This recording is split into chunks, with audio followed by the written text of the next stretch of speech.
ഹരേ കൃഷ്ണ. അപ്പൊ നമ്മള് ഈ ഗ്ലോറിഫൈഡ് ഈ അല്ലെ ഡസ്റ്റ്ബിൻ പറയുന്ന ഈ ശരീരത്തിനെയാണ് നമ്മൾ ഇത്രയും വലിയ കാര്യമായിട്ട് നമ്മൾ പൂജിച്ചൊക്കെ നടക്കുന്നത്. ഭഗവാൻ പറയുന്നതല്ല, അല്ല, ഇത് വെറും ജഡശരീരം മാത്രമാണ്. നമ്മുടെ അസ്തിത്വം എന്ന് പറയുന്നത് നമ്മുടെ ഇതിൻ്റെ ഉള്ളിലിരിക്കുന്ന ആ ജീവാത്മാവാണ്. ആ ജീവാത്മാവിനെ മനസ്സ് ശുദ്ധീകരിച്ചുകൊണ്ട് നമ്മൾ ജീവാത്മാവിനെ മനസ്സിലാക്കി, ജീവാത്മാവ് പരമാത്മാവിനെ മനസ്സിലാക്കി ആ റിലേഷൻഷിപ്പ് മെയിൻറ്റെയിൻ ചെയ്ത് എങ്ങനെയാണോ നമുക്ക് ഭഗവാനിലേക്ക് തിരിച്ചു പോകേണ്ടത് എന്നുള്ളതാണ് ആലോചിക്കുന്നത്. അതിനുള്ള ഏറ്റവും നല്ല വഴി എന്നാണ് ഹരേ കൃഷ്ണ കൃഷ്ണ കൃഷ്ണ ഹരേ ഹരേ ഹരേ രാമ രാമ രാമ ഹരേ ഹരേ എന്നുള്ള മഹാമന്ത്രം ജപിക്കാനാണ് അല്ലെ ഭഗവാനും പറയുന്നത്. പ്രഭുപാദ പറയുന്നു, ചൈതന്യ മഹാപ്രഭു എല്ലാവരും നമ്മളോട് പറയുന്ന ഭഗവാന്റെ നാമങ്ങൾ ജപിക്കുക. കലികാലത്തിൽ ഏറ്റവും വലിയ കാര്യം എന്താ? എല്ലാ ഭക്തന്റെയും മനസ്സിലാണ് ഭക്തി എന്നിരിക്കുക എന്ന് പറയുന്നത്. അപ്പൊ അങ്ങനെയുള്ള ഭക്തിയെ നമ്മൾ ഡെവലപ്പ് കൊണ്ട് അല്ലേ, അതിനുള്ളതാണ് മറ്റുള്ള എല്ലാ കാര്യങ്ങളും നിർത്തിവെക്കാൻ. നമ്മൾ ഇന്നലെയൊക്കെ പല പല കാര്യങ്ങളും നമുക്ക് വേണ്ടാത്ത കാര്യങ്ങളുണ്ട്, അതൊക്കെ വേണ്ടാന്ന് വെച്ചിട്ട് ഭക്തിയിലേക്കും ജ്ഞാനത്തിലേക്കും പോകാൻ പറയുന്നുണ്ട്. നമ്മളെല്ലാവരും കുറേശ്ശായിട്ട് ചെയ്ത് അല്ലെ, ജപിച്ചു തുടങ്ങാത്തവർ ജപിച്ചു തുടങ്ങുക, ജപിച്ചു തുടങ്ങിയവര് നമ്മുടെ നമ്പേഴ്സ് കൂട്ടിക്കൊണ്ടുവരാ. ഹരേ കൃഷ്ണ. അങ്ങനെ നമ്മൾ അവസാനത്തെ അധ്യായത്തിലേക്ക് വരുന്ന 18ാമത്തെ അധ്യായം. ഭഗവത്ഗീതയിലെ 2ാമത്തെ അധ്യായവും 18ാമത്തെ അധ്യായവും ഉണ്ട്. ഇതിപ്പോ 18ാമത്തെ അധ്യായം എന്ന് പറഞ്ഞാൽ മോക്ഷ സന്യാസ യോഗം എന്നാണ് വ്യാസദേവൻ കൊടുത്ത പേര്. പ്രഭുപാദരനും സന്യാസത്തിന്റെ പരിപൂർണത എന്നാണ് കാണിച്ചിരിക്കുന്നത്.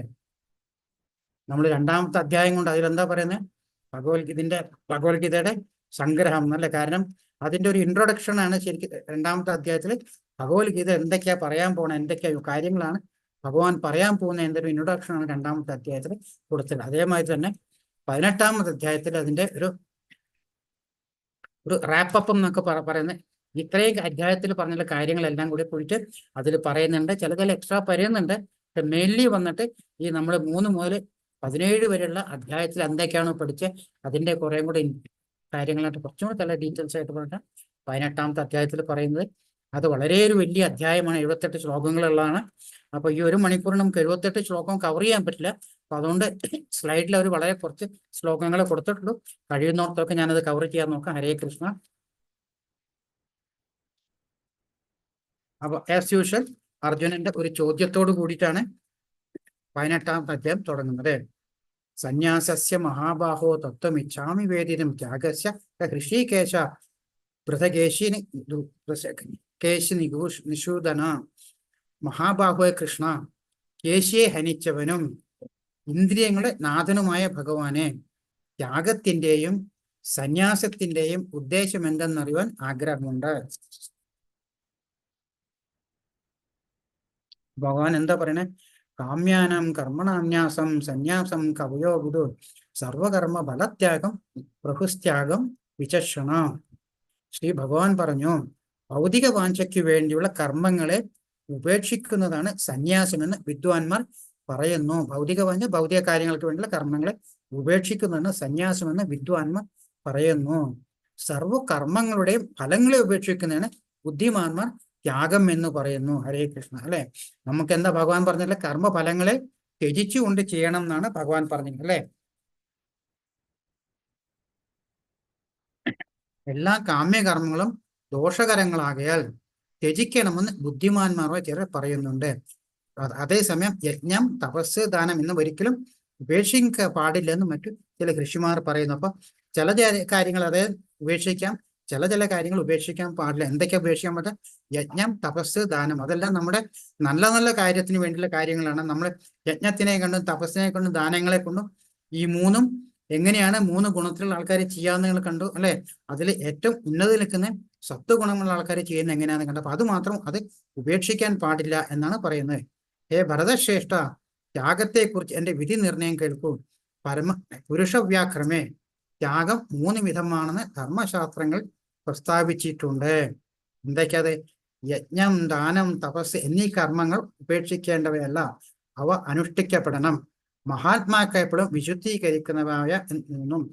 ഇതിൽ യജ്ഞം എന്ന് പറഞ്ഞിട്ടുള്ള നമുക്കറിയാം, നമ്മളിപ്പോ കലികാലത്തിലാണ്. അതിന് ഹരേ കൃഷ്ണ കൃഷ്ണ കൃഷ്ണ ഹരേ ഹരേ ഹരേ രാമ രാമ രാമ ഹരേ ഹരേ എന്നുള്ള ജപയജ്ഞമാണ് നമുക്ക് ഇവിടെ ചെയ്യേണ്ടത്. അപ്പൊ ഭഗവാൻ പ്രത്യേകം പറയുന്നത് അത് ഉപേക്ഷിക്കാൻ പാടില്ല എന്ന് പറഞ്ഞു അല്ലെ.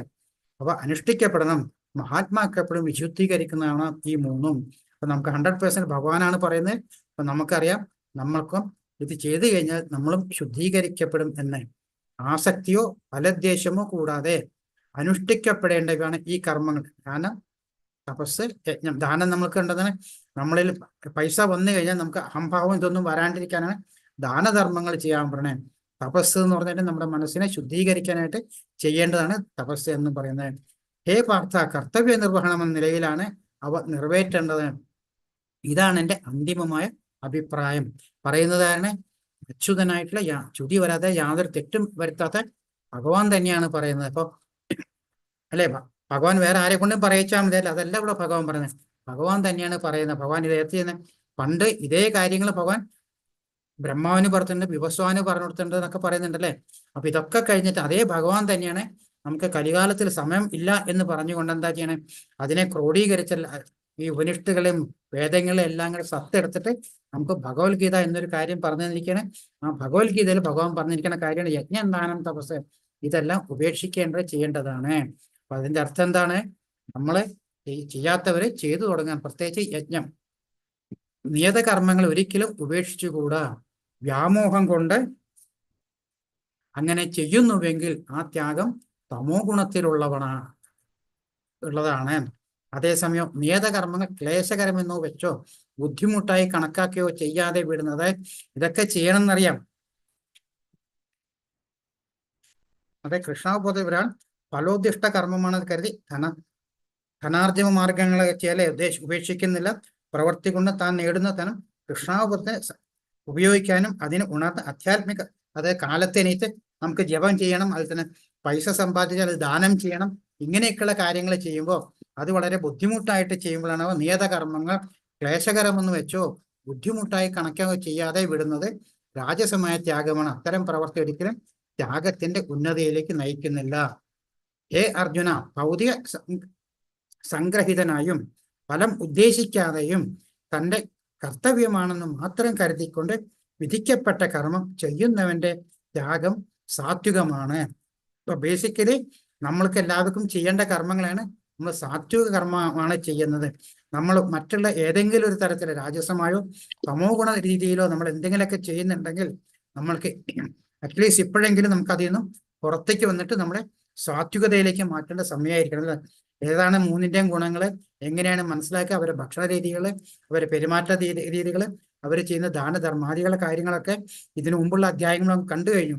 അപ്പൊ അത് മനസ്സിലാക്കിക്കൊണ്ട് അത് ചെയ്യുന്ന സമയത്ത് നമ്മുടെ ഏതാണ് നമ്മുടെ ഗുണം നമ്മളിലുള്ളതെന്ന് നമ്മൾ അറിഞ്ഞുകൊണ്ട് നമ്മളെ സ്വാത്വിക ഗുണത്തിലേക്ക് വരുത്തി അവിടെ നിന്ന് നമ്മൾ ശുദ്ധസത്വത്തിലേക്ക് ഉയർത്താനുള്ള കാര്യങ്ങൾ നോക്കണം. അതായത് ഇപ്പൊ ചെയ്യാൻ പറ്റില്ലെങ്കിൽ നമ്മൾ അതിന്റെ ബേസിക് ഇട്ടിട്ട് നമുക്ക് പ്രാവശ്യം കുറച്ച് ഇമ്പ്രൂവ് ചെയ്യാൻ നോക്കുക.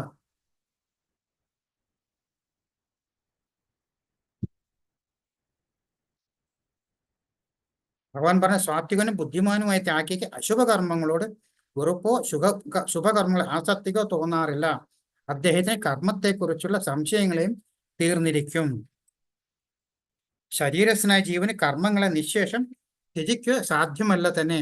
കർമ്മങ്ങളെ ഉപേക്ഷിച്ചവന് യഥാർത്ഥ കർമ്മഫലങ്ങളെ ഉപേക്ഷിച്ചവനെ യഥാർത്ഥ ത്യാഗി എന്ന് പറയാം. അപ്പൊ ബേസിക്കലി നമ്മൾ എന്താ വേണ്ടേ? കർമ്മഫലങ്ങളെ സ്വീകരിക്കുകയാണ്. കർമ്മഫലങ്ങളില്ലാണ്ട് എന്തൊക്കെയാണ്? കർമ്മത്തെ നമ്മൾ ഭഗവാനിൽ അർപ്പിച്ചുകൊണ്ട് ഭഗവാന് വേണ്ടി ചെയ്യല്ലേ. ഭഗവാൻ പറയുന്നുണ്ട് ഈ കർമ്മഫലങ്ങളൊന്നും ഭഗവാനെ ബാധിക്കുന്നില്ല. അപ്പൊ ഭഗവാന് കർമ്മഫലം ഇല്ല. അപ്പൊ നമ്മൾ എന്തായാലും നമ്മൾ ചെയ്യേണ്ട കാര്യങ്ങളെല്ലാം ഭഗവാനിൽ അർപ്പിച്ചുകൊണ്ട് ചെയ്താൽ നമുക്കും കർമ്മഫലങ്ങൾ ഉണ്ടാവില്ല. അങ്ങനെ ചെയ്യുന്ന കാര്യങ്ങളാണ് ത്യാഗം എന്ന് പറയുന്നത്. താനും കൃഷ്ണനുമായുള്ള ബന്ധത്തെപ്പറ്റി അറിഞ്ഞുകൊണ്ട് പ്രവർത്തിക്കുന്ന കൃഷ്ണാബോധനിഷ്ഠനായ മനുഷ്യൻ എപ്പോഴും മുക്താവസ്ഥയിലാണ്. തന്മൂലം അയാൾക്ക് മരണശേഷം സ്വകർമ്മഫലങ്ങളായ ദുഃഖങ്ങൾ ഇടവരുന്നില്ല. കാരണം ഭഗവാനിൽ അർപ്പിച്ചുകൊണ്ട് കൃഷ്ണാബോധം എന്ന് വെച്ചിട്ടുണ്ടെങ്കിൽ കൃഷ്ണനെ അർപ്പിച്ചുകൊണ്ട് നമ്മൾ എല്ലാ കാര്യങ്ങളും ചെയ്യുമ്പോൾ എന്താ ഉണ്ടാവണേ? കർമ്മഫലങ്ങളില്ല. കർമ്മഫലങ്ങളില്ലാത്തിരിക്കുന്ന ഭഗവാൻ ആദ്യമേ പറയുന്നുണ്ട് എല്ലാവരോടും അല്ലേ, നിങ്ങളവിടെ ഭൗതിക ലോകത്തിൽ പോയിട്ട് ഉള്ള കാട്ടിക്കൂട്ടി പലതും ചെയ്തിട്ട് ഉള്ള കർമ്മഫലങ്ങളെല്ലാം കൂട്ടിയിട്ട് സഞ്ചിയിലാക്കി തോളിക്കൊണ്ട് നമ്മൾ നടക്കുക ചെയ്യണം. ഇങ്ങനെ യുഗയുഗങ്ങളായിട്ടും ജന്മജന്മങ്ങളായിട്ടും നമ്മൾ നടക്കുക ചെയ്യണേ. ഇതൊന്നും കൊണ്ട് തിരിച്ചു വരേണ്ട. കാരണം അവിടുന്ന് പോരുമ്പോൾ ഈ വക ഒരു സാധനം കയ്യിലില്ലേ. അപ്പൊ എങ്ങനെയാണോ പോയത് അല്ലെ, മരണസമയത്ത് നമ്മൾ പോകുമ്പോൾ ഒന്നും കൊണ്ടുപോകുന്നില്ല നമ്മുടെ കൂടെയുള്ള കർമ്മഫലങ്ങള്. ആ കർമ്മഫലങ്ങളെല്ലാം ഈ ഭൗതിക ലോകത്തിൽ തന്നെ വിട്ട് കളഞ്ഞിട്ട് വേണം നമുക്ക് നമ്മുടെ മനസ്സിനെയും എല്ലാത്തിനെയും ശുദ്ധീകരിക്കാനായിട്ട്. അതിനുള്ള എന്താ ഭഗവാൻ പറഞ്ഞിട്ട് ഹരേ കൃഷ്ണ മഹാമന്ത്രം ജപിക്കുക, അല്ലെ?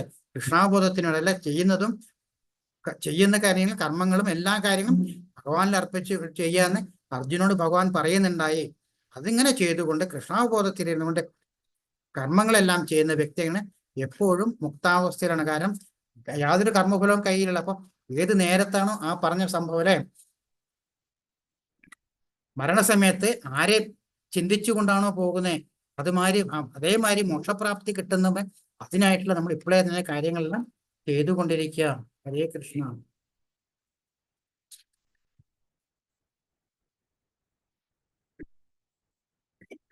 ഇവിടെ പിന്നെ ഭഗവാൻ ഒരു കാര്യങ്ങളും കൂടെ പറയണ്ട. അതായത് ഈ കർമ്മം ചെയ്യാന്ന് പറഞ്ഞതിൽ 5 കാര്യങ്ങളുണ്ട്. അതായത് അധിഷ്ഠാനം എന്ന് പറഞ്ഞ ശരീരമുണ്ട്, കർമ്മം ചെയ്യുന്ന ആളുണ്ട്, ഇന്ദ്രിയങ്ങൾ, അതെ കർമ്മത്തിനുള്ള കരണങ്ങൾ, ഇന്ദ്രിയങ്ങൾ, നാനാവിധത്തിലുള്ള ഉദ്യമങ്ങൾ, പിന്നെ പരമാത്മാവ്. ഈ 5 കാര്യങ്ങളാണ് കർമ്മം ചെയ്യാൻ ഒരാൾക്ക് ഉതകുന്നതാണ്. ഈ 5 കാര്യങ്ങളും കൂടി കംപ്ലീറ്റ് ആവുമ്പോഴേ ഒരു കർമ്മം മുഴുവനാവുന്നുള്ളൂ.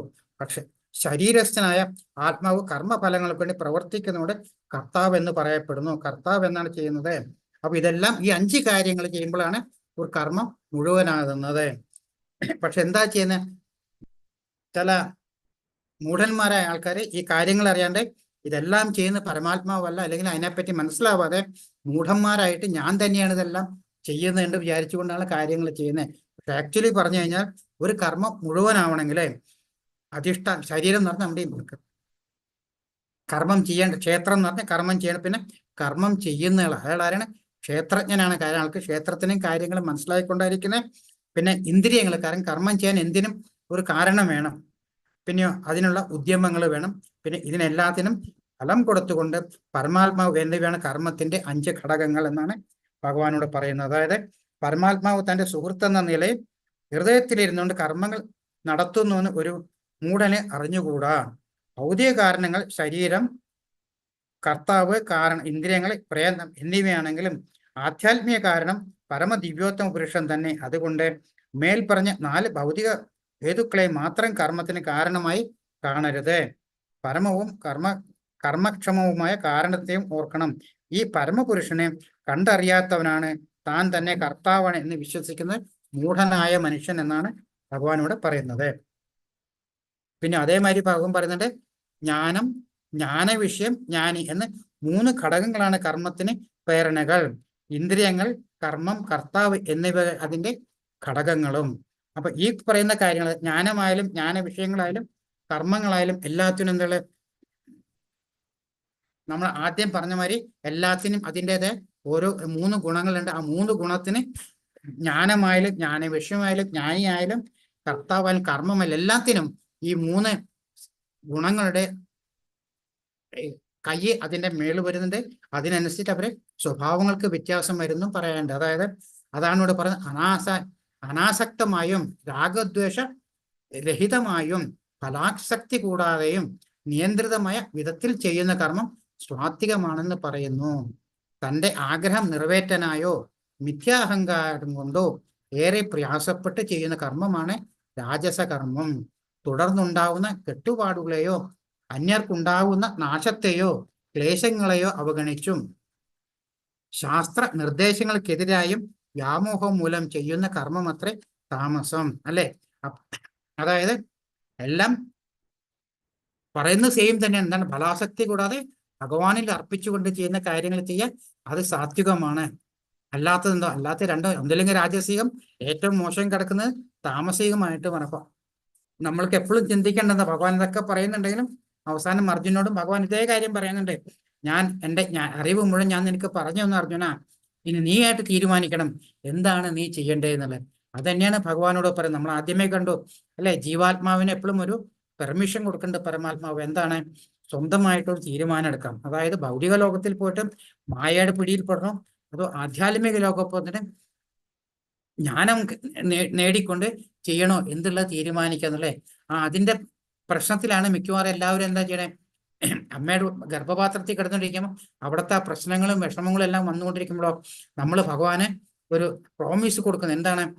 ഭഗവാനെ പുറത്തേക്ക് വന്നു കഴിഞ്ഞാൽ എനിക്ക് ഇനിയൊരു ജന്മം വേണ്ട, ഈ വരുന്ന ജന്മത്തിൽ ഞാൻ മുഴുവൻ ഭഗവാന്റെ സേവകനായിട്ട് ഇരുന്നുകൊണ്ട് ഞാൻ ഭഗവാനെ സേവിച്ചുകൊണ്ട് മുഴുവൻ ഇരുന്നോളാം എന്നുള്ള പ്രോമിസ് കൊടുക്കുന്നുണ്ട്. പക്ഷെ ആ പ്രോമിസ് നമ്മളോ ഈ പ്രപഞ്ചത്തിലേക്ക് വന്നു കഴിഞ്ഞാല് അല്ലെ, കൈ ചുരുട്ടി പിടിച്ചിട്ട് ഇൻകിലാബ് വിളിക്കുന്നവരെ വരെ കൈ രണ്ടും ചുരുട്ടി പിടിച്ചിട്ടാ വരണേ. അത് വന്നു കഴിഞ്ഞ് ഈ മായപ്പെട്ട് കഴിയുമ്പോഴേക്കാം ഇതെല്ലാം മറന്നു പോവുക ചെയ്യണേ. പിന്നീട് നമ്മൾ മായയുടെ ഉള്ളിൽപ്പെട്ട് നമ്മൾ എന്താണോ ഭഗവാന് പറഞ്ഞത് ആ കാര്യം മുഴുവൻ മറന്നു പോവുക ചെയ്യണം. അപ്പൊ ഭഗവത്ഗീത പറഞ്ഞു തരാന്ന് വെച്ചാൽ നമ്മൾ എന്താണോ മറന്നു വെച്ചത് അതിനെ ഓർമ്മിപ്പിച്ചിട്ട് വീണ്ടും അവിടെ നിന്ന് എവിടെയാണ് നമുക്ക് സ്റ്റാർട്ട് ചെയ്യേണ്ടത്. കുറച്ച് ലേറ്റ് ആയിട്ടാലും കുഴപ്പമില്ല, എത്ര നേരത്തെ തുടങ്ങിക്കാൻ നല്ലത്. എപ്പോഴും ലേറ്റ് ആയാലും കുഴപ്പമില്ല, നമ്മൾ നേരത്തെ ഇട്ട് ആ ഒരു കാര്യത്തെ നമ്മൾ നമ്മുടെ പ്രോമിസിനെ ഓർത്തുകൊണ്ട് നമ്മൾ എന്താണോ ഭഗവാന് പ്രോമിസ് ചെയ്ത് അത് ചെയ്ത് നമ്മൾ തിരിച്ച് ഭഗവത് ധാമത്തിലേക്ക് വല്ലേ. എനിക്ക് ഇനി ഒരു ജന്മം വേണ്ട ഭഗവാന് എന്നാണ് പറയുന്നത്. പക്ഷെ അതിനു വേണ്ടി നമ്മൾ പ്രയത്നിക്കേണ്ട ആരാ? നമ്മൾ തന്നെയാണ്. അപ്പൊ ഇവിടെ വീണ്ടും ഭഗവാൻ ഇവിടെ പറയുന്നത് ഈ ത്രിഗുണങ്ങളുടെ പ്രവർത്തനം നിയന്ത്രിക്കുന്ന കാര്യങ്ങളെ പിന്നെ പറഞ്ഞു വരുന്നുണ്ട്. ഞാൻ ഒന്ന് ഓടിച്ചത് വായിച്ചു പോവുക ചെയ്യണം. അതായത് ആദ്യം പറഞ്ഞത് ജ്ഞാനമാണ്. അപ്പൊ സത്വഗുണം രജസും തമസും എന്നുള്ളത് നമുക്ക് അറിയാൻ പറ്റും. അപ്പൊ ജ്ഞാനത്തിലെ അസംഖ്യം രൂപങ്ങളിൽ ഭിന്നമായി കാണപ്പെടുന്നുവെങ്കിലും എല്ലാ ജീവജാലങ്ങളും അവിഭക്തമായ ഒരു ആധ്യാത്മിക പ്രകൃതിയെ കാണാൻ കഴിയും. അതായത് അല്ലെ, സത്വഗുണത്തിലുള്ള ആൾക്കാർ നമ്മൾ പറഞ്ഞ എല്ലാവരും ഒരേ തലത്തിൽ കാണുന്നുണ്ട്. അതേസമയം രജസ്സുള്ള ആൾക്കാരോ ഓരോ ശരീരത്തിലും കുടികൊള്ളുന്ന ആത്മാവിനെ ഒരു വെവ്വേറെയായിട്ട് കാണുന്നു. കാരണം അവര് ഭൗതിക തലത്തിലാണ് അവരെ കാണുന്നത്, ആത്മീയ തലത്തിലല്ല എന്ന് പറയുന്നത്. അതേസമയം തമസ്സിനർത്ഥം താൻ ചെയ്യുന്നത് എല്ലാം എന്ന് കരുതി സത്യജ്ഞാനം ഒന്നില്ലാണ്ട് ഒരു ജ്ഞാനം വളരെ ശുഷ്കമായിട്ട് യാതൊരു ജ്ഞാനവും അവർക്കില്ല എന്നാണ് പറയുന്നത്. കർമ്മത്തിന്റെ കാര്യങ്ങൾ പറഞ്ഞാലോ സത്വഗുണത്തിലുള്ളൊരു നിയന്ത്രിതവും അനാസക്തവും രാഗദ്വേഷനും ആസക്തിയുമില്ലാതെ കർമ്മങ്ങൾ ചെയ്യുന്ന ആൾക്കാരാണ് സാത്വിക ഗുണമുള്ളവരാണ്. അതേസമയം രജസ്സുള്ളവരോ ഏറെ പ്രയാസപ്പെട്ട അല്ലെ വളരെ കട്ടച്ച്, കാരണം ഇതൊന്നും ചെയ്യുമില്ല, ഇതില്ല. ഇന്ദ്രിയപ്രീതിക്കായി മിഥ്യ അഹങ്കാരം കൊണ്ടും ചെയ്യുന്ന കാര്യങ്ങളാണ് രാജസത്തിലുള്ള ആൾക്കാരാണ് കർമ്മം ചെയ്യുന്നത് പറയുന്നത്. അതേസമയം തമസിച്ചുള്ളവരോ വ്യാമോഹം മൂലം ശാസ്ത്ര നിർദ്ദേശങ്ങൾക്ക് അവഗണിച്ച് ഭാവിയിൽ ബന്ധനമാകുമെന്ന് ചിന്തയെ ഇല്ലാതെ അന്യരുടെ നാശം ഒന്നും കണക്കിലെടുക്കാതെ, അതായത് സ്വന്തം കാര്യം ചിന്താവാതെ അല്ല എൻ്റെ കാര്യങ്ങൾ നടക്കണം, അതെങ്ങനെ നടന്നു എന്ത് നടന്നു അവർക്കതൊരു പ്രശ്നമല്ല എന്നുള്ള കാര്യങ്ങളാണ് ഭഗവാൻ പറയുന്നത്. ഇനി അടുത്തേക്ക് നമുക്ക് നോക്കാം എന്താ പറയുന്നത്.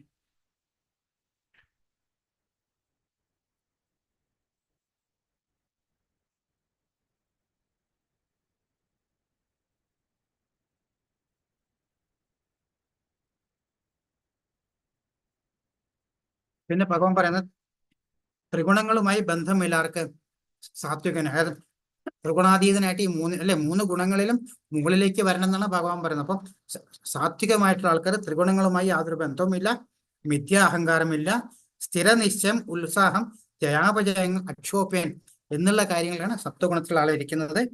അതേസമയം രജസ്സിലുള്ള ഫലാസക്തനാണ്, ഫലാനുഭവ കാംക്ഷിയാണ്, ഈർഷ്യാലുവാണ്, അശുദ്ധനാണ്. ഇങ്ങനെയുള്ള കാര്യങ്ങളാണ് കർത്താവായിട്ട്, അതായത് കർമ്മിയായിട്ടിരിക്കുന്ന ആരാണ്? രജസ് എന്ന് പറയുന്ന ആൾ. അതേസമയം തമസിലുള്ള ആരോ ശാസ്ത്ര നിഷിദ്ധ കർമ്മങ്ങൾ, ഭൗതികവാദി, ദുർവാശിക്കാരൻ, ചതിയൻ, അപമാനിക്കുന്നതിൽ വിദഗ്ധൻ, അലസൻ, ദുഃഖിതൻ, കർത്തവ്യം നീട്ടിവെക്കുന്നത്, ചെയ്യുന്ന കാര്യങ്ങൾ ഇന്ന് ചെയ്യേണ്ടത് നാളെ ചെയ്യാം. സാധാരണ നമ്മൾ എന്ത് ചെയ്യാം, ഹിന്ദിക്കാര് പറയാം അല്ലെ, ഇന്ന് ചെയ്യേണ്ടത് ഇന്നലെ ചെയ്യണത് ഇന്നലെ ചെയ്യുന്നത് പറയത്തല്ലേ, നാളെ ചെയ്യേണ്ടത് ഇന്ന് ചെയ്യാ, ഇന്ന് ചെയ്യേണ്ടത് ഇന്നലെ ചെയ്യാന്ന് ഹിന്ദിക്കാർക്ക് അല്ലെ. കൽക്കരയോ ആജ്കരയോ കൽക്കര എന്ന് പറയുന്ന ഒരു എപ്പോഴും ഹിന്ദിക്കാർ പറഞ്ഞൊരു ശ്ലോകമുണ്ട്. അതായത് നമ്മൾ ഒരിക്കലും നീട്ടിവെക്കരുത് നമ്മുടെ കർത്തവ്യങ്ങളും കാര്യങ്ങളും എത്രയും വേഗം നമുക്ക് കാരണം നമുക്ക് അറിയില്ല എന്നാണ് നമ്മുടെ അല്ലെ നമുക്കുള്ള വിളി വരുന്നത് എന്താണെന്ന് നമുക്കറിയില്ല. അപ്പൊ നമ്മൾ ചെയ്യേണ്ട കാര്യങ്ങളെ നാളേക്ക് നീട്ടിവെക്കാതെ നമ്മൾ എപ്പോഴും ചെയ്യാൻ നോക്കാം.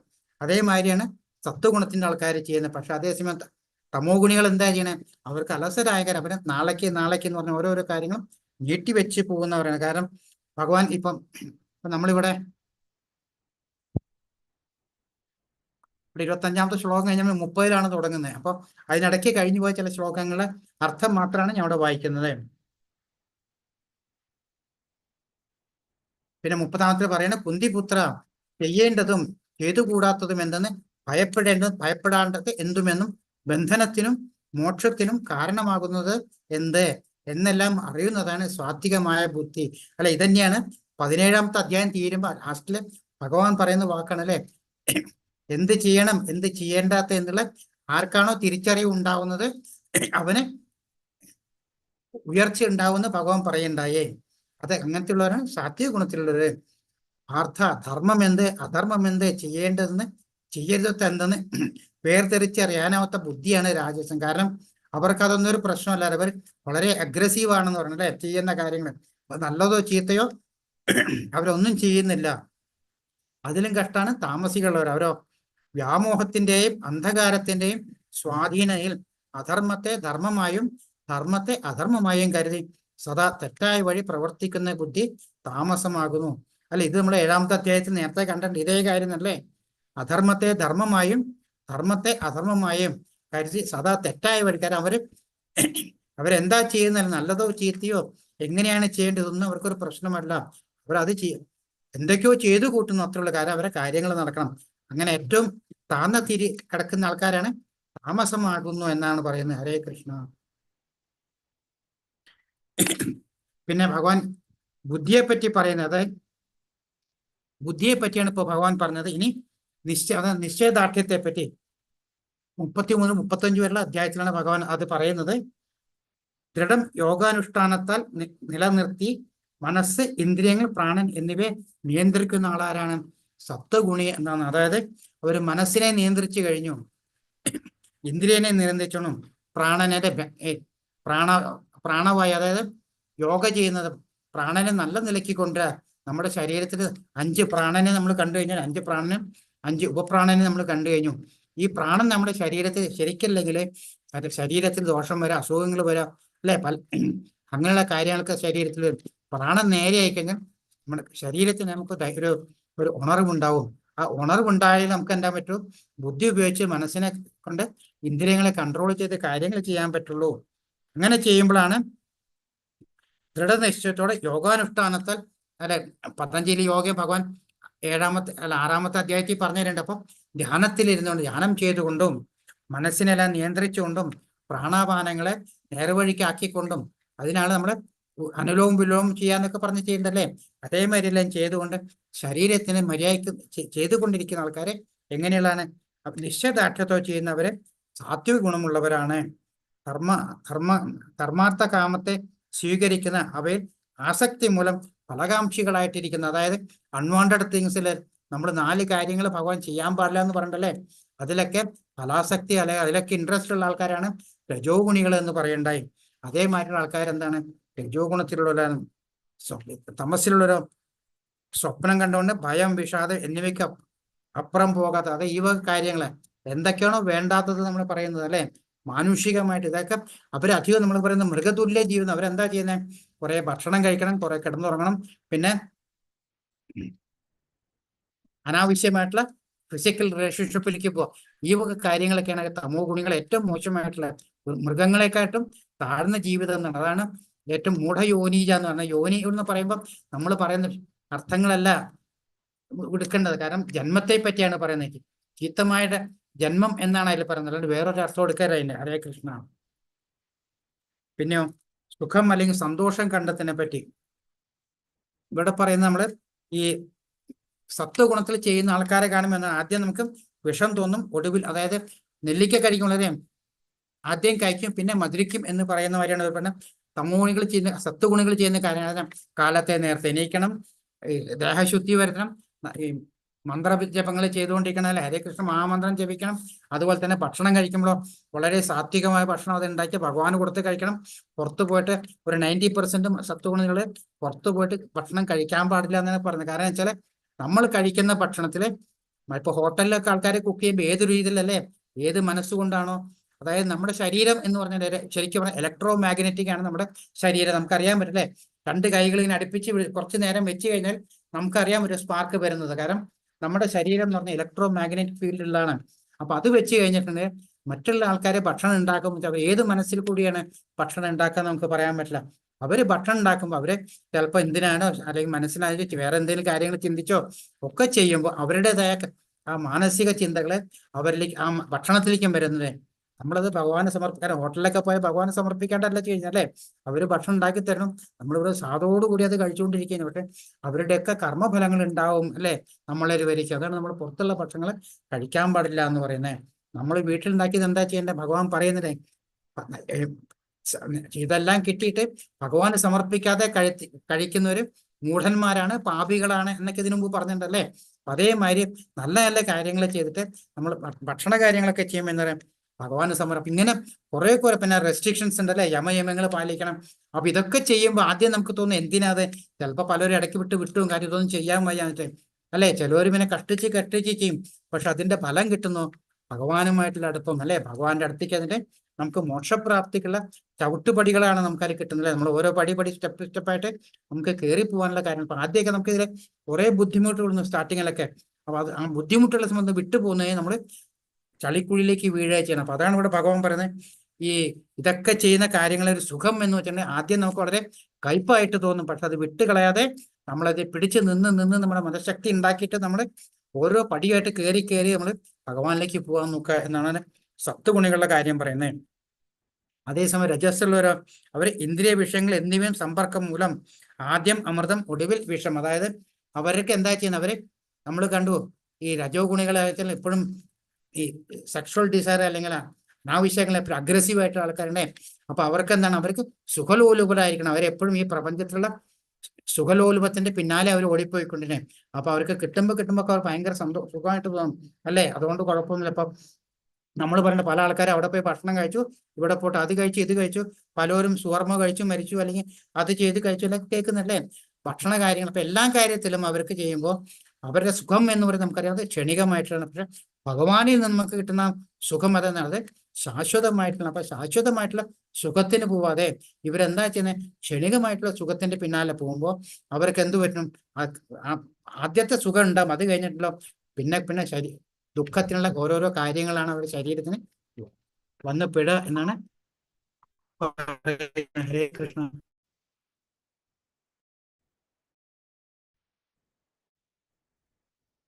ജി ഒറ്റ മിനിറ്റ് കേട്ടോ, സോറി. ഓക്കെ. അപ്പൊ അതാണ് ഇന്ദ്രിയ സുഖങ്ങളും രജോ പറയുന്നത്. തമോ ഗുണികളുടെ കാര്യം പറഞ്ഞു. ആത്മദർശന സംബന്ധിയായ അന്ധത, ആദ്യാവസമര വ്യാമോഹം, നിദ്ര, ആലസ്യം, പ്രമാദം എന്നിവയിൽ നിന്നും ജന്യം. അതായത് അവരെ കൊണ്ട് യാതൊരു കാര്യത്തിനും കൊള്ളില്ല എന്നാണ് പറയുന്നത്. അവരെന്താ ചെയ്യുന്നത്, അവര് വളരെ താമസരൂപിയായിട്ട് അവർക്ക് ഇതിലൊന്നും യാതൊരു ഇൻട്രസ്റ്റ് അല്ലേ.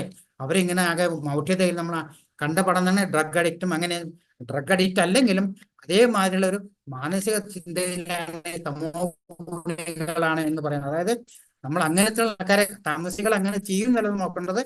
അങ്ങനെ ചെയ്യുന്ന ആൾക്കാരെ കണ്ടു കഴിഞ്ഞാൽ നമ്മൾക്ക് മനസ്സിലാക്കണം അവര് തമോ ഗുണത്തിലിരിക്കുന്ന ആൾക്കാരാണ്. അതേപോലെ തന്നെ രജോ ഗുണികൾ അങ്ങനെ ചെയ്യണമെന്നല്ല, അങ്ങനെ ചെയ്യുന്ന കാര്യങ്ങളൊക്കെ ചെയ്യുന്ന നമ്മൾ കണ്ടു കഴിഞ്ഞാൽ മനസ്സിലാക്കണം അവരപ്പം ആ സമയം ഈ രാജസ ഗുണത്തിലാണ് അവരിയ്ക്കുന്നത്. അല്ലാതെ ഏറ്റവും നല്ല ഉയർന്ന രീതിയിൽ ജീവിതം കൊണ്ടു നടക്കുന്ന ആൾക്കാർ, ഭഗവാന് വേണ്ടിയിട്ടും എല്ലാം ചെയ്യുന്ന ആൾക്കാർ ആ സമയത്ത് എന്താണ്, അവര് സത്വഗുണത്തിലിരിക്കുന്ന ആൾക്കാരാണെന്ന് പറഞ്ഞു. അപ്പൊ സത്വഗുണികൾ എന്താ ചെയ്യുന്നത്, അവിടുന്ന് അവര് അടുത്ത സ്റ്റെപ്പിലേക്ക് പോകാന്നല്ലേ, ശുദ്ധ സത്വത്തിലേക്ക് പോകാനായിട്ട് നോക്കണം എന്നാണ് ഭഗവാൻ പറയുന്നത്. ഹരേ കൃഷ്ണ.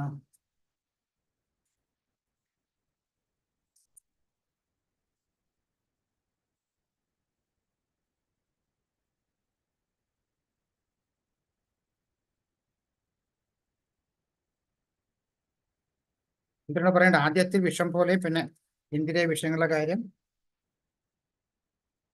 ഈ ഭൂമിയിലോ ഉപരിഗ്രഹങ്ങൾ ദേവർക്കിടയിലോ പ്രകൃതിജനമായ ഈ മൂന്ന് ഗുണങ്ങളിൽ മുക്തനായിട്ട് യാതൊരു ജീവനുമില്ല. അതായത് ഭഗവാൻ ഇവിടെ പറയുന്ന നേരത്തെ പറഞ്ഞാലേ ഈ ഭൗതിക പ്രപഞ്ചത്തിന്റെ ഉള്ളിൽ കിടക്കുന്ന എല്ലാവരും ഈ ത്രിഗുണങ്ങൾക്ക് അതീതമായിട്ട് ഇരിക്കുന്നത്. അതാണ് പറയുന്നത്, ഈ ഭൂമിയിലോ ഉപരിഗ്രഹങ്ങളിലോ ദേവന്മാർക്കിടയിലോ പ്രകൃതി ജനങ്ങളെ ഈ മൂന്ന് ഗുണങ്ങളിൽ നിന്ന് മുക്തനായിട്ട് യാതൊരു ജീവനുമില്ല. അപ്പൊ എല്ലാവരും എന്താ ചെയ്യേണ്ടത്, ഈ ത്രിഗുണങ്ങളിൽ നിന്ന് നമുക്ക് രക്ഷപ്പെടാനാണ് ഭഗവാൻ പറയുന്നത് അല്ലേ. ഹേ ശത്രുജ്ഞനായ അർജുന, ബ്രാഹ്മണനെയും ക്ഷത്രിയനെയും വൈശ്യനെയും ശൂദ്രനെയും തിരിച്ചറിയുന്നത് ത്രിഗുണങ്ങളെ ആധാരമാക്കി ഉണ്ടാകുന്ന സ്വഭാവ വ്യത്യാസത്തിന്റെ അടിസ്ഥാനത്തിലാണ് അല്ലെ. ഭഗവാൻ പറയേണ്ട ചാതുർവർണ്ണവും മഹാസൃഷ്ടം.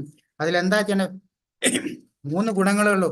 ഈ മൂന്ന് ഗുണങ്ങളിൽ 4 തരത്തിലുള്ള ആൾക്കാരെ ഭഗവാൻ പറയുന്നത്. അതായത് സത്വഗുണം ബ്രാഹ്മണർ എന്ന് പറഞ്ഞാൽ അവരെന്താ, അവര് ബ്രഹ്മത്തെ അറിയുന്നവരാണ്. ബ്രഹ്മത്തിലെ അറിയുന്നവര് ഈ ഭഗവാൻ പറഞ്ഞ എല്ലാം നല്ല നല്ല കാര്യങ്ങൾ അവർക്കുണ്ടാവും അല്ലെ. അപ്പൊ അവരെപ്പോഴും എന്താ, എപ്പോഴും ഒരു സത്വഗുണത്തിലിരിക്കുന്ന ആൾക്കാരാണെന്ന് പറയുന്നത്. രജോ ഗുണികൾ എന്ന് പറയുന്നത് അവർക്ക് കുറച്ച് സത്വഗുണം ഉണ്ടാവും, പക്ഷെ കൂടുതലും രജോ ഗുണത്തിലായിരിക്കും അവർ കൂടുതലിരിക്കുന്നത്. സോറി, രജോ ഗുണമാണ് ആരെ? ക്ഷത്രിയന്മാരുടെ ഉള്ളിലുള്ളത്. വൈശ്യർ എന്ന് പറഞ്ഞാൽ അവർ കച്ചവടക്കാരായിട്ട് കാര്യം പറയണം. കച്ചവടക്കാരെന്ന് പറയുമ്പോൾ അവർക്ക് കുറച്ച് അടിതടിയും അല്ലെങ്കിൽ ശുദ്ധിയും വരുന്നു. അതേസമയം എന്താ ചെയ്യുന്നത്, അവർ വളരെ, അല്ലെ, നമ്മൾ വേണമെങ്കിൽ നമ്മുടെ കടക്കണ്ടില്ല, അവർ വളരെ താന്നിട്ട് നമ്മളോട് സംസാരിക്കും. അത് നമുക്ക് ചെയ്തില്ലെങ്കിൽ അവർക്ക് ക്ഷണിയും വരും. അപ്പം രജോ ഗുണത്തിന്റെയും തമോ ഗുണത്തിന്റെയും മിക്സഡിലായിട്ട് ഒരു സ്വഭാവമാണ് ആർക്കാ പറഞ്ഞ വൈശ്യർ എന്ന് പറയുന്നത്. അവരൊക്കെ കച്ചവടക്കാരായിട്ടാണ് കണക്കാക്കുന്നവര്. നാലാമത് തമോ ഗുണികള്. തമോ ഗുണികൾ എന്ന് വെച്ചാൽ ഏറ്റവും താഴത്തെ ഇതിലാണ്. കാരണം അവരെപ്പോഴും കണക്കാക്കുന്നവർ, അവർക്കും ദാസ്യവൃത്തി അങ്ങനെയുള്ള കാര്യങ്ങളെ പറ്റിയാണ് പറയുന്നത്. കാരണം അവർക്ക് വേറെ ഒന്നിനും സ്വന്തമായിട്ടുള്ള ഡിസിഷൻ എടുക്കാനും ഒന്നിനും അവർക്ക് വളരെ ഇൻട്രസ്റ്റ് ഇല്ല. നമ്മൾ ഇതിനു മുമ്പ് കണ്ടു കഴിഞ്ഞു അല്ലേ. അതേമാതിരിയുള്ള ആൾക്കാരാണ് തമോ ഗുണത്തിലിരിക്കും. ചാതുർവർണ്ണം മായ സൃഷ്ടിമെന്ന് ഭഗവാൻ പറഞ്ഞ അതേ കാര്യം തന്നെ വീണ്ടും ഭഗവാൻ ഇവിടെ പറയുന്നുണ്ട്. പിന്നെയോ ശൗര്യം, തേജോ, ശാന്തത, ആത്മസംയമാനം, തപസ്, വിശുദ്ധി, ക്ഷമ, സത്യസന്ധത, ജ്ഞാനം, വിജ്ഞാനം, ആസ്തിക്യം എന്നിവയാണ് ബ്രാഹ്മണന്മാരുടെ പ്രവൃത്തിയുടെ ഗുണവിശേഷങ്ങൾ. പരാക്രമം, ബലം, ദൃഢനിശ്ചയം, നൈപുണ്യം, യുദ്ധത്തിൽ ധൈര്യം, ഔദാര്യം, നേതൃത്വം എന്നിവയത്രേ ക്ഷത്രിയരുടെ പ്രവൃത്തികളുടെ സ്വാഭാവിക ഗുണങ്ങൾ. കൃഷി, ഗോരക്ഷ, വ്യാപാരം എന്നിവ വൈശ്യർക്ക് സ്വാഭാവികങ്ങളായ കർമ്മങ്ങളത്രേ. ശൂദ്രരുടേത് അധ്വാനവും മറ്റുള്ളവരെ പരിചരിക്കലുമാകുന്നു. അത് ഇവരെ ഒരു റിലീജിയനായിട്ടല്ല, അല്ലെങ്കിൽ ഒരു ബൈഫർക്കേഷൻ ആയിട്ടല്ല പറയുന്നേ. അവരുടെ ആ ഗുണങ്ങളനുസരിച്ച്, അവരുടെ സ്വഭാവം അനുസരിച്ചിട്ടാണ് ഇവിടെ പറയുന്നത്. അല്ലാണ്ട് ഒരിക്കലും ഇപ്പോഴത്തെ ആൾക്കാർ പറയുന്ന മാതിരി ഇതൊന്നും ഒരു ജാതിയായിട്ട് നമ്മൾ കണക്കാക്കരുത്.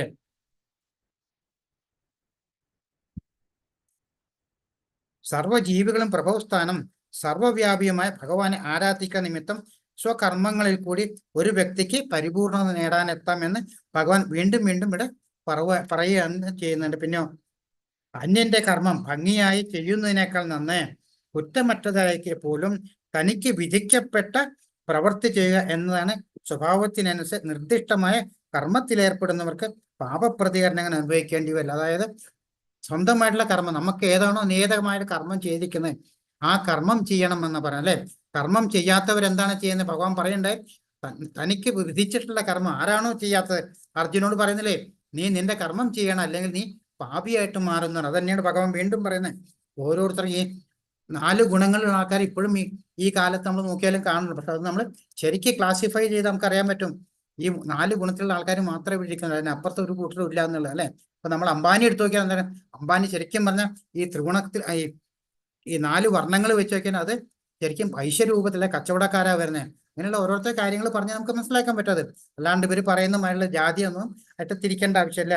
അപ്പൊ ഭഗവാൻ ഇവിടെ പറയുന്നത് എന്താണ്, നമുക്ക് ഓരോരുത്തർക്കും പറഞ്ഞിട്ടുള്ള ആ കർമ്മം അല്ലെ, സ്വഭാവങ്ങൾക്ക് ഏത് കർമ്മമാണോ നമുക്കുള്ളത് ആ കർമ്മം നമ്മൾ ശരിക്കും ചെയ്തില്ലെങ്കിൽ നീ പാപിയായി മാറും. അതാണ് അർജുനോട് ഇടയ്ക്കിടയ്ക്ക് ഓരോ അധ്യായം കഴിയുമ്പോഴും ഭഗവാൻ പറയുന്നത്. എന്താ പറയുന്നത്, അർജുന നീ എഴുന്നേറ്റിട്ട് യുദ്ധം ചെയ്യൂ, നിന്റെ കർമ്മം ചെയ്യൂ, കർമ്മഫലങ്ങൾ നീ എനിക്ക് അർപ്പിക്കൂ എന്ന് എല്ലാ പ്രാവശ്യം അർജുനോട് പറയുന്നുണ്ട് അല്ലെ ഭഗവാനായിട്ട് പറയുന്നത്.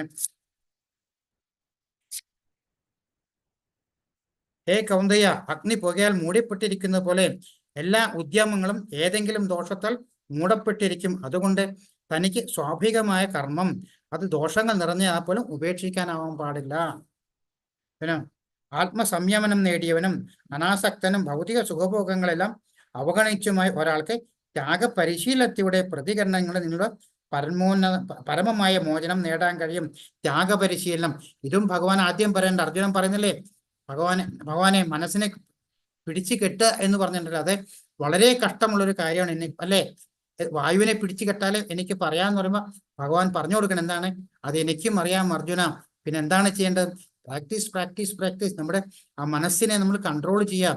ആ കൺട്രോൾ ചെയ്യേണ്ട കാര്യങ്ങൾ നമുക്ക് അതും ഭഗവാൻ പറഞ്ഞു. അങ്ങനെ ആദ്യം വേണ്ടുന്ന ജ്ഞാനം ആർജിക്കുക. എങ്ങനെ ജ്ഞാനം ആർജിക്കുന്നത്? ഒരു ആചാര്യന്റെ കീഴിൽ നിന്ന് ജ്ഞാനം ആർജിച്ച് ആ ജ്ഞാനം മുഖേന നമ്മൾ നമ്മുടെ കാര്യങ്ങൾ മനസ്സിലാക്കിയിട്ട് പിന്നെ ഓരോ പടിപടിയായിട്ട് ആ ജ്ഞാനത്തെ എങ്ങനെ ഉയർത്തിക്കൊണ്ടിരാന്ന് ഭഗവാൻ നമുക്ക് പറഞ്ഞു തന്നിട്ടുണ്ടായിരുന്നു. ഹരേ കൃഷ്ണ.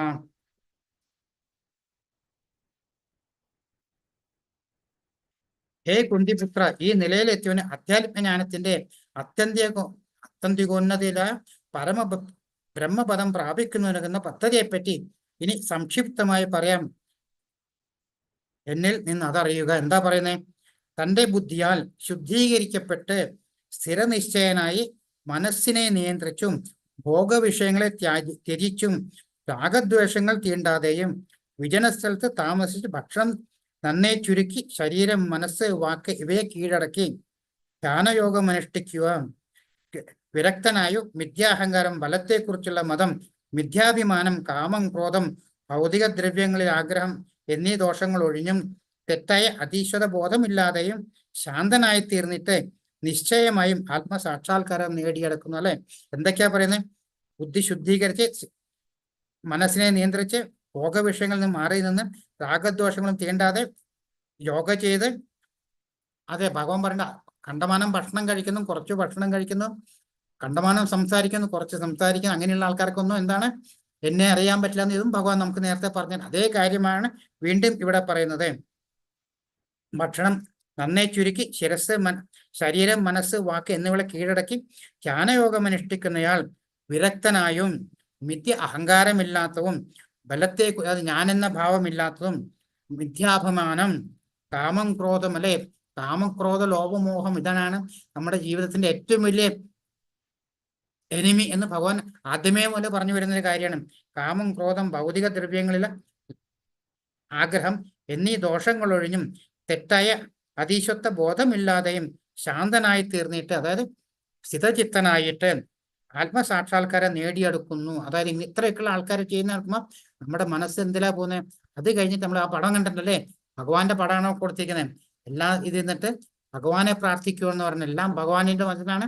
ആ ഭഗവാനെ നമ്മൾ പ്രാർത്ഥിക്കാനുള്ളതാണ് ഇവിടെ ഭഗവാൻ പറയുന്നിട്ട് 54-ാമത്തെ ശ്ലോകത്തിലാണ് ഇവിടെ പറയുന്നത്. ബ്രഹ്മഭൂത പ്രസന്നാത്മാം ന ശോധന കാംക്ഷതേ സമ സർവേഷു ഭൂതേഷു മൽഭക്തിം ലഭതേ പരാം. ഈ ആധ്യാത്മികാവസ്ഥയിൽ, അത് ഈ ആ ഒരു ശ്ലോകം കൂടെ കൊടുത്തിട്ടില്ല, അതാണ് ഞാൻ വായിച്ചത് കേട്ടോ. അതിൽ പറഞ്ഞിട്ടുള്ള കാര്യങ്ങൾ, ഈ ആധ്യാത്മികാവസ്ഥയിൽ എത്തിച്ചേർന്നവൻ പരബ്രഹ്മ സാക്ഷാത്കാരം സിദ്ധിച്ച് പരമാനന്ദം അനുഭവിക്കുന്നു. അല്ലെ, ഭഗവാനുമായിട്ടുള്ള അടുത്ത് കഴിഞ്ഞാൽ പിന്നെ എപ്പോഴും നമുക്ക് ആനന്ദം മാത്രമുള്ള ഏത് സമയത്തും. അയാൾക്ക് ദുഃഖമില്ല, ആഗ്രഹങ്ങളില്ല, സർവഭൂതങ്ങളിലും സമഭാവനയാണ് അയാൾക്കുള്ളത്. ഈ നിലയിൽ അയാൾ വിശുദ്ധ ഭക്തിയോടെ എൻ്റെ സേവനത്തിൽ മുഴുകുന്നു.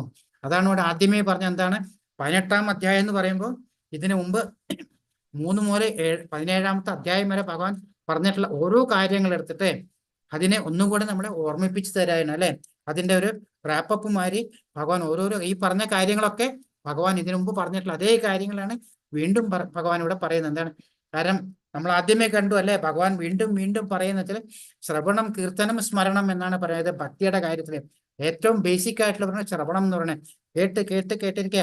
നമ്മൾ ആചാര്യന്റെ ഒക്കെ അടുത്ത് പോയി കഴിഞ്ഞാൽ നമ്മുടെ ഭഗവാന്റെ കാര്യങ്ങൾ കേട്ട് കേട്ട് കേട്ട് ഇങ്ങനെ നമുക്ക് ആ മനസ്സിലോട്ട് എടുക്കാതെ അത് വീണ്ടും നമ്മൾ തന്നെയായിട്ട് മനസ്സിൽ പറയാൻ നോക്കുക. അതാണ് ശ്രവണം, കീർത്തനം, സ്മരണം, പാദസേവനം. ഇതാണ് 4 ബേസിക് ആയിട്ടുള്ള കാര്യങ്ങൾ ഭക്തിയിലേക്ക് പോകുന്ന വഴി. അപ്പൊ അതാണ് ഭഗവാൻ വീണ്ടും വീണ്ടും വീണ്ടും നമ്മുടെ മനസ്സിലേക്ക് ഇങ്ങനെ പറഞ്ഞു തരാണ്. കാരണം നമ്മൾ ഇന്ന് പറഞ്ഞു അല്ലേ, നാളെ അത് മറന്നുപോയി കഴിഞ്ഞാലോ, നാളെ അത് തന്നെ പറഞ്ഞ, പിന്നെ അത് തന്നെ പറഞ്ഞ, പിന്നെയും വീണ്ടും വീണ്ടും അത് പറഞ്ഞു വരെ ചെയ്യണേ. ഈ ആധ്യാത്മികാവസ്ഥയിൽ എത്തിച്ചേർന്നവൻ പരമസാക്ഷാത്കാരം സിദ്ധിച്ച് പരമാനന്ദം അനുഭവിക്കുന്നു. അയാൾക്ക് ദുഃഖമില്ല, ആഗ്രഹമില്ല, സർവ്വഭൂതങ്ങളിൽ സമഭാവന അയാൾക്കുള്ള ഈ നില അയാൾ വിശുദ്ധ ഭക്തിയുടെ സേവനത്തിൽ മുഴുകുന്നു. ഭക്തിയമാമ ബിജാനാദേ യാവാൻ യച്ഛാസ്മി തത്വതാം തതോമം തത്വതോ ജ്ഞാത്വോ വിശദേ തദനന്തരം. ഭക്തിയുടെ സേവനം കൊണ്ട് മാത്രമേ ഞാൻ പരമദിവ്യോത്തമ പുരുഷൻ സത്യം അറിയാൻ കഴിയൂ. ആ ഭക്തി കൊണ്ട് തന്നെ എന്നെക്കുറിച്ച് പൂർണ്ണബോധം നേടുമ്പോൾ അയാൾക്ക് ദൈവ സാമ്രാജ്യത്തിൽ പ്രവേശിക്കാൻ കഴിയും. അല്ലെ, ഈ പടം നമുക്കറിയാം അല്ലെ.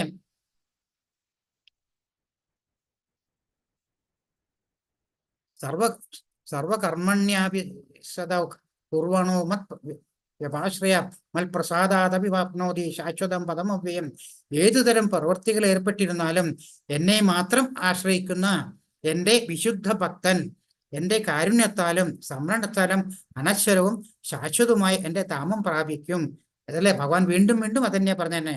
മച്ചിത്ത സർവദുർഗാണി മത് പ്രസാദാത് തരിഷ്യസി അഥ ചേതത്വം അഹങ്കാരൻ ശോഷിതി വിനങ്ഷതി. എന്നെക്കുറിച്ച് ബോധവാനായിരുന്നാൽ നിനക്ക് എൻ്റെ പ്രസാദം കൊണ്ടു തന്നെ, അതായത് ഭഗവാന്റെ എന്താ പറയണ ഇവിടെ പ്രസാദം എന്ന് പറഞ്ഞ നമ്മൾ കഴിക്കുന്ന പ്രസാദത്തിനെ പറ്റി അല്ല പറയുന്നിട്ടും കൊണ്ട് തന്നെ ബദ്ധജീവിതത്തിന്റെ സകല ക്ലേശങ്ങളെയും അതിജീവിക്കാൻ കഴിയും. ആ ബോധത്തോടെ പ്രവർത്തിക്കാതെ മിഥ്യാഹങ്കാരണ്ട് എൻ്റെ അഭിമതമനുസരിക്കാതെ പോയാലാകട്ടെ നാശമാണ് ഫലം. അതായത് ഭഗവാൻ നമുക്ക് പറഞ്ഞു തരണ്ട് നമ്മൾ ഏത് തരത്തിലാണ് പോണ്ടേ എന്നുള്ളത് അല്ലേ. ഹരേ കൃഷ്ണ. ഈശ്വര സർവഭൂതാനാം ഹൃദയേ അർജുന തിഷ്ഠതി പ്രാമേൻ സർവഭൂതാനെ യന്താരുഷ്ടാനി മായയ. അർജുന, പരമപുരുഷൻ എല്ലാവരുടെയും ഹൃദയത്തിൽ കുടികൊള്ളുകയും ഭൗതിക ശക്തിയാൽ നിർമ്മിതമായ യന്ത്രത്തിൽ എന്നെ പോലെ സ്ഥിതി ചെയ്യുന്ന ജീവാത്മാക്കളുടെ യന്ത്രത്തിൽ എന്ന പോലെ സ്ഥിതി ചെയ്യുന്ന ജീവാത്മാക്കളുടെ ഭ്രമണത്തെ നിയന്ത്രിക്കുകയും ചെയ്യുന്നു. അല്ലെ, നമുക്ക് നമ്മുടേതായിട്ട് ഒരു കാര്യങ്ങൾ നമുക്ക് ചെയ്യാല്ല. നമ്മളൊരു യന്ത്രന്മാരെ പ്രവർത്തിക്കാതെ അല്ലെ, നമുക്ക് വെള്ളം കുടിക്കണം, ഭക്ഷണം കഴിക്കണം എന്ന് തോന്നിയാലേ, വേറെ എന്തെങ്കിലും കാര്യങ്ങൾ ചെയ്തു തോന്നി നമുക്ക് എന്തായാലും അത് ചെയ്തു കഴിഞ്ഞാൽ ഉടനെ നമുക്ക് ചെയ്യണം എന്ന് തോന്നല്ലേ. നമ്മുടെ മനസ്സിൽ ആ ചിന്ത വന്നു കഴിഞ്ഞാലേ, അതായത് ഈ ശാരീരികമായിട്ടുള്ള കാര്യങ്ങൾക്ക് യാതൊന്നിനും നമുക്കൊന്നും നിയന്ത്രണമില്ല.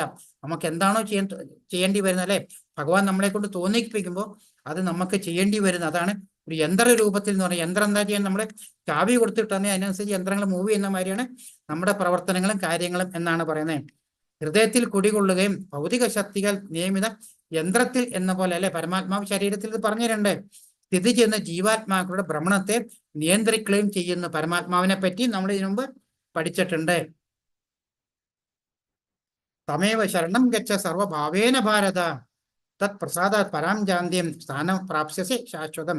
ഹേ ഭാരത, ആ പരമപുരുഷന് ആത്മാർപ്പണം ചെയ്യൂ. അതായത് ടോട്ടൽ സറണ്ടറിങ് ചെയ്യാം. എങ്ങനെയാണോ അർജുനൻ അല്ല ഇതിനു മുമ്പ് ചെയ്തിട്ടുള്ള, അതുപോലെ നമ്മളോടൊക്കെ പറയുന്നത് എന്താണ്, ആ പരമാത്മാവിന് നമ്മൾ ഫുൾ സറണ്ടറിങ്. ആരെ?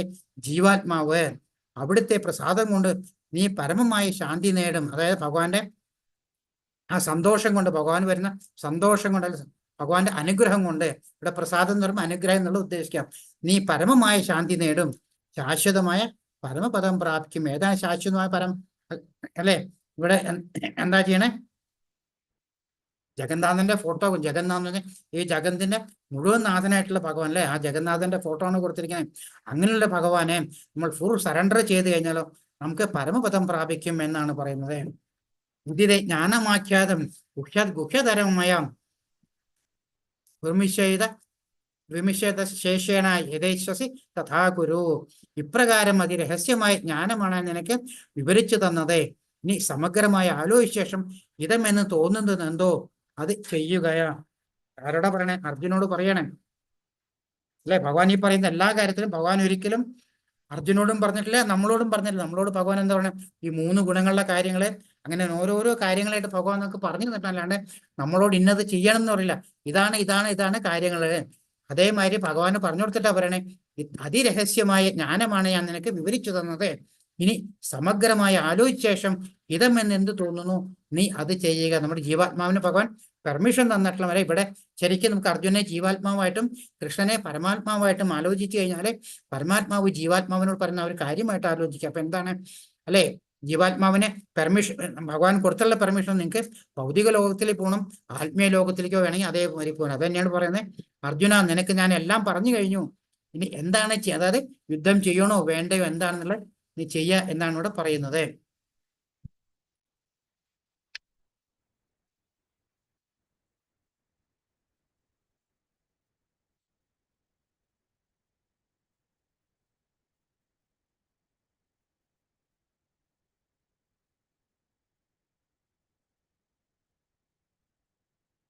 മന്മനാമൽ ബൽഭക്തം ജാജിമാൻ നമസ്കുരു മാമൈ വൈശ്വ സത്യം തേ പ്രതിജാനെ അപ്രിയോ അസ്മേ. എപ്പോഴും എന്നെ ഓർക്കുക. എന്നിട്ട് ഭഗവാൻ പിന്നത്തെ അഡ്വൈസ് എന്താ ചെയ്യണേ? എപ്പോഴും എന്നെ ഓർക്കുക, എൻ്റെ ഭക്തനാവുക, എന്നെ ആരാധിക്കുകയും പ്രണമിക്കുകയും ചെയ്യുക. ഇങ്ങനെ ചെയ്തു പോന്നാൽ നിശ്ചയമായും നിനക്കെന്നെ പ്രാപിക്കാം. ആർക്ക്? ഓരോ ജീവാത്മാവിനും ഞാൻ തീർത്തു പറയുന്നത് എന്തെന്നാൽ എനിക്ക് പ്രിയപ്പെട്ടവനാണ് നീ. ഭഗവാൻ ഇതിനു മുമ്പും അല്ലെ ഭഗവാന് പ്രിയപ്പെട്ട ആൾക്കാർ എങ്ങനെയാണ്? ഭക്തന്മാർ ഏറ്റവും എനിക്ക് പ്രിയപ്പെട്ടവരാണ് അല്ലെ. ഭഗവാൻ പറയണേ എനിക്ക് ആരോടും പാർഷ്യാലിറ്റി ഇല്ല, പക്ഷെ എൻ്റെ ഭക്തനെ എപ്പോഴും ഞാൻ ഭക്തന്റെ സുഹൃത്തും ഭക്തൻ എൻ്റെ സുഹൃത്തും ആണ് എന്ന് പറയുന്ന അതേ കാര്യമാണ് വീണ്ടും ഭഗവാൻ പറയാം. എന്താണ് ചെയ്യണേ? എൻ്റെ ഭക്തനാവുക, എന്നെ ആരാധിക്കുകയും പ്രണമിക്കുകയും ചെയ്യുക. ഇങ്ങനെ ചെയ്തു പോന്നാൽ നിശ്ചയമായും നിനക്കെന്നെ പ്രാപിക്കാം, ഞാൻ തീർത്തു പറയുന്നു അല്ലെ. ഭഗവാൻ അച്ചട്ടായിട്ട് പറയണം. സർവധർമാൻ പരിത്യജ മാമേകം ശരണം വ്രജാം അഹം ത്വം സർവപാപേഭ്യോ മോക്ഷയിഷ്യാമി മാം ശുതാ.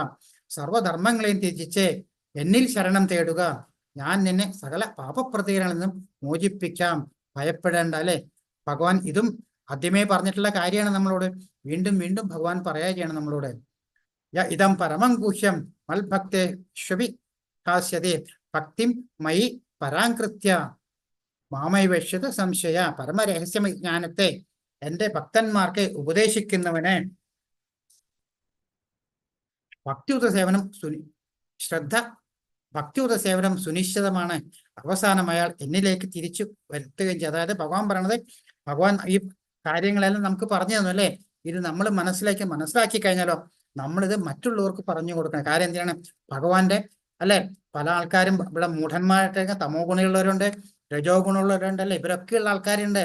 ഇവരൊക്കെ അവസാനം ഇവർക്ക് അറിയില്ല ഇതിനെ പറ്റിയൊന്നും അല്ലെ, വളരെ ആയിട്ടിരിക്കുന്ന ആൾക്കാരാണ്. അപ്പൊ ഭഗവാൻ പറയുന്നത്, പരമരഹസ്യമായി ഈ ജ്ഞാനത്തെ എന്റെ ഭക്തന്മാർക്ക് ഉപദേശിച്ചു കൊടുക്കുന്നതിന് ശ്രദ്ധ ഭക്തിയുത സേവനം സുനിശ്ചിതമാണ്.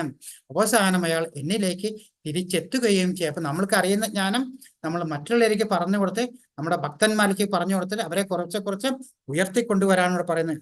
ഹരേ കൃഷ്ണ.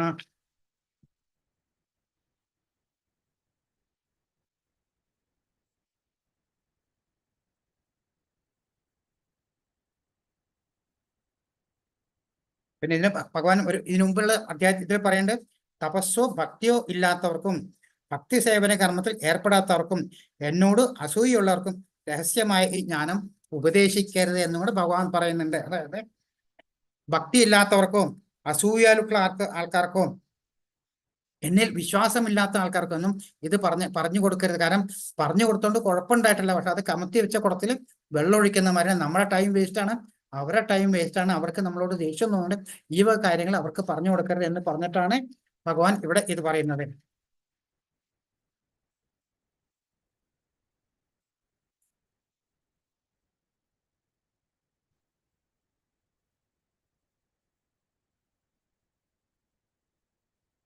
എന്നുവെച്ചാൽ തസ്മാൻ മനുഷ്യേഷു കഞ്ചിന്മേ പ്രിയകൃത്തമാം ഭവിതാന ചമേ തസ്മാം ധന്യ പ്രിയതരോ ഭുവി. അങ്ങനെയുള്ള ഒരു ഭൃത്യനേക്കാൾ എനിക്ക് പ്രിയങ്കരനായിട്ട് ഈ ലോകത്തിൽ മറ്റൊരാളില്ല. ആരുടെ കാര്യ പറഞ്ഞേ? ആരാണോ എൻ്റെ ജ്ഞാനം മറ്റുള്ളവർക്ക് പറഞ്ഞു കൊടുത്ത് അവരെയും ഭക്തന്മാരാക്കി മാറ്റുക അല്ലെ, ഭക്തന്മാരായിട്ടുള്ളവർക്കും അവർക്കും വീണ്ടും പറഞ്ഞു കൊടുത്ത് മനസ്സിലാക്കുക എന്നുള്ള പറഞ്ഞത്. അങ്ങനെയുള്ള ആൾക്കാർ എന്താ ഉണ്ടാവണേ? അങ്ങനെയുള്ള ഒരു ഭൃത്യനേക്കാൾ എനിക്ക് പ്രിയങ്കരനായിട്ട് ഈ ലോകത്തിൽ മറ്റൊരാളില്ല, ഇനി ഒരിക്കലും ഉണ്ടാവുകയുമില്ല. അല്ലെ, ഇവിടെ കൊടുത്തിരിക്കുന്ന പ്രഭുവാദര പടാണ് അല്ലെ. പ്രഭുവാദര നമുക്ക് ലേറ്റർ ദാൻ നെവർ എന്ന് പറഞ്ഞ മാതിരി എത്രയോ പ്രായമായതിനു ശേഷം, നമ്മുടെയൊക്കെ പ്രായത്തിനേക്കാളും ഇതായിട്ടുള്ള സമയത്താണ് പ്രഭുവാദര് അമേരിക്കയിലേക്ക് പോയിട്ടാൽ ഒന്നും അറിയാത്തൊരു നാട്ടിൽ പോയിട്ട് എത്രയൊക്കെ ഒരു കാര്യങ്ങൾ സാധിച്ചു വിട്ടല്ലേ. അവിടെ തന്നെ ചെല്ലുമ്പോൾ ആൾക്കാർ ചോദിക്കേണ്ട, പ്രഭുവാദരെ നിങ്ങൾ എവിടേക്കാണ് പോകുന്നത്? അമേരിക്കയ്ക്കാണ് പോകുന്നത്. അപ്പൊ പ്രഭുവാദരൻ അല്ല, ഞാൻ പോകുന്നില്ല, അവിടേക്ക് പോകുന്നത് ഭാഗവതാണ് പോകുന്നത്, ഞാൻ ഭാഗവതത്തിന് കൂട്ടു പോകണുള്ളൂ എന്നാണ് പറയുന്നത്. കാരണം അത്രയും ദാസ്യഭാവത്തിലാണ് പ്രഭുപാദര് പോയിരുന്നത് അല്ലെ. എന്തുള്ളതും ഭഗവാനിലർച്ചു ഭഗവാൻ ഭഗവാൻ എന്നുള്ള ഒറ്റ കാര്യം കൊണ്ടായിരുന്നു. അതേമാതിരി എന്നിട്ടോ അല്ലെ എത്രയോ ആൾക്കാർക്ക് പറഞ്ഞു കൊടുത്തു പ്രഭുപാദരെ. അതുകൊണ്ടാണ് നമ്മളൊക്കെ ഇവിടെ ഇരിക്കുന്നത്. അങ്ങനെയുള്ള ഒരു വൃദ്ധനേക്കാൾ എനിക്ക് പ്രിയങ്കരനായിട്ട് ഈ ലോകത്തിൽ മറ്റൊരാളില്ല, ഇനി ഒരിക്കൽ ഉണ്ടാവുകയുമില്ല. എന്നിട്ട് പറയുന്നതാണ്, നമ്മൾ തമ്മിൽ നടത്തുന്ന പാവനമായ ഈ സംഭാഷണം പഠിച്ചറിയുന്നവർ ബുദ്ധി കൊണ്ട് എന്നെ ആരാധിക്കുകയാണ് ചെയ്യുന്നത് ഞാൻ പ്രഖ്യാപിക്കുന്നു. എന്തിനാണ് ബുദ്ധി കൊണ്ട് ആരാധിക്കുന്നത്? മനസ്സ് ഇന്ദ്രിയങ്ങളെ കൺട്രോൾ ചെയ്തിട്ട് ബുദ്ധി വെച്ചിട്ടാണ് ഭഗവാൻ ഈ ഓരോ കാര്യങ്ങളും മനസ്സിലാക്കുന്നത്. അപ്പൊ ഇതിൽ പഠിച്ചു കഴിഞ്ഞാല് സംഭാഷണം പഠിച്ചറിയുന്നവർ ബുദ്ധി കൊണ്ട്, അതായത് ഭഗവാൻ പറയുന്നത്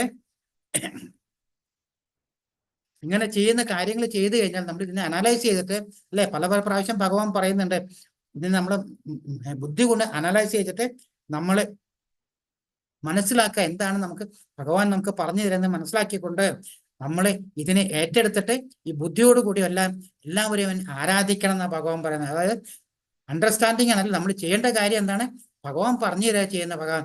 നമ്മൾ എന്താ ചെയ്യേണ്ടത്? ഭഗവാൻ എന്താണോ പറയുന്നത് അതിനെ ഏറ്റെടുത്തുകൊണ്ട് നമ്മൾ വീണ്ടും വീണ്ടും ഭഗവാനിലേക്ക് പോകാനുള്ള കാര്യങ്ങൾ ചെയ്തുകൊണ്ടിരിക്കുക അല്ലെ.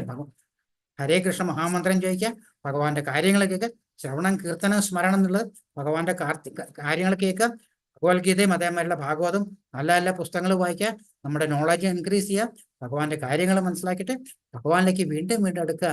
ആ നമ്മൾക്ക് കിട്ടുന്ന നോളജും കാര്യങ്ങളും മറ്റുള്ളവരിലേക്ക് നമ്മൾ പകർന്നു കൊടുക്കാൻ നോക്കുക. ഹരേ കൃഷ്ണ. കുന്തിപുത്രന ധനഞ്ജയ, നീ ഇതെല്ലാം ശ്രദ്ധയോടുകൂടി കേട്ടില്ലേ? അജ്ഞാനത്തിൽ നിളവായ നിന്റെ വ്യാമോഹം ഇപ്പോൾ തീർന്നില്ലേ? അതായത് സ്റ്റാർട്ടിങ്ങിലെ പറയുന്ന ഭഗവാന്റെ എന്താണ്, അർജുനന്റെ അജ്ഞാനം കൊണ്ടാണ് ഒന്നാമത്തെ അധ്യായത്തിലും അല്ലെ ഇത്രയും കഷ്ടപ്പെട്ട് ഭഗവാൻ ഇങ്ങനെ അർജുനൻ ഓരോ കാര്യങ്ങൾ പറഞ്ഞു, എനിക്ക് അവരെ കൊല്ലാൻ പറ്റില്ല, അല്ലെങ്കിൽ ഞാൻ ചെയ്തത് ശരിയാവില്ല, എന്താ ഞാൻ ചെയ്യാൻ പോണല്ലേ, ആ ബുദ്ധിമോശം എല്ലാം പറയുന്ന അജ്ഞാനം കൊണ്ടാണ് ഞാൻ എന്നുള്ള കൺസെപ്റ്റ് അർജുനന് വന്നത്.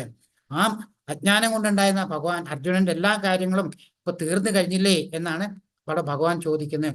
കുന്തിപുത്രനായ ധനഞ്ജയ, നീ ഇതെല്ലാം ശ്രദ്ധയോടുകൂടി കേട്ടില്ലേ? അജ്ഞാനത്തിൽ നിളവാൻ നിന്റെ വ്യാമോഹം ഇപ്പോൾ നീങ്ങിയില്ലേ? അപ്പൊ അർജുനൻ പറയുന്നത് എന്താ പറയുന്നത്?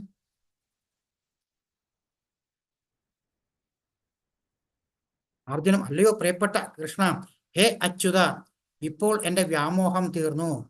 അങ്ങയുടെ കരുണ കൊണ്ട് എനിക്ക് എൻ്റെ ബുദ്ധി തിരിച്ചു കിട്ടി. ഞാൻ ഇപ്പോൾ ദൃഢനും സംശയരഹിതനുമാണ്.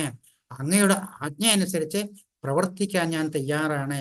അല്ലെ, ഫുൾ സറണ്ടറിങ് കഴിഞ്ഞിട്ട് ഭഗവാനോട് പറയാണ്, ഞാൻ ഇപ്പൊ എന്താ ചെയ്യാൻ പോണേ? ഭഗവാന് വേണ്ടിയുള്ള കർമ്മം ചെയ്യാൻ പോണേ, അല്ലെ, യുദ്ധം ചെയ്യാൻ റെഡിയാകണം. എങ്ങനെ?